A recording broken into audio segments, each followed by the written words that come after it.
obsession with the cars, man. Bentley's Porsche, yeah. He was the first to kind of... Saying that he upped everyone's game in the car park. And he was like, I've just bought a fancy pen. I'm like, who the fuck buys a pen? You know what I mean? Who buys an expensive pen? Shirts and clothes, I get all that in cars. But who buys a pen? For Ipswich, a day to embrace a new era, while Cardiff reflected on the end of one. Roy Keane's back, but he'll never visit this ground again. This was the last match of 99 Ninian Park years. Cardiff's old stamping ground looked set for a dream send-off when Ivan Campo sent Roger Johnson tumbling.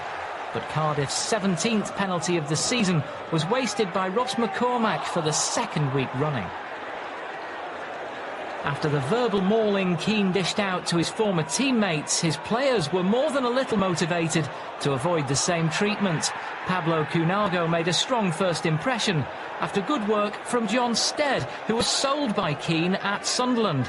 And he continued to prove his worth by working an opening for David Norris.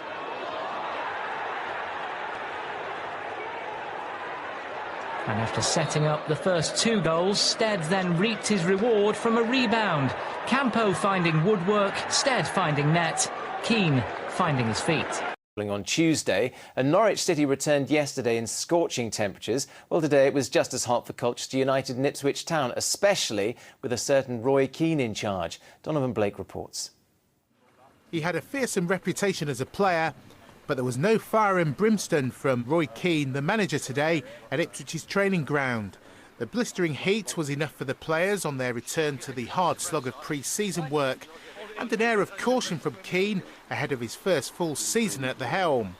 First and foremost, we want to try and avoid any injuries over the next 4 or 5 weeks. We obviously need to get the players fit and strong, certainly fitter than last season. But the priority is really to try and avoid any injuries. And a sign of Keane's patience too. Chief Executive Simon Clegg parading the club's first new signing of the Keane era this afternoon, Damien Delaney from Queen's Park Rangers. He, like everyone else, will start on the same footing in their bid to show the manager they mean business next season. He's a big personality, he's an ambitious person. I met him last week and I had a chat with him, and you can just tell he's ambitious to do well at this football club, and that for me is a massive draw, you know, for me to be here and hopefully be part of a successful football team at Ipswich Town. A good attitude to training. Again, I keep going back to being on time and respectful of the staff. And we've got quite a busy schedule, there'll be plenty of games, and I'd like to think all the players, whether it be the senior players and the young lads, will get an opportunity to stake a claim for the Coventry game, and that's what we're here to achieve, and ultimately, you know, try and get promotion this season.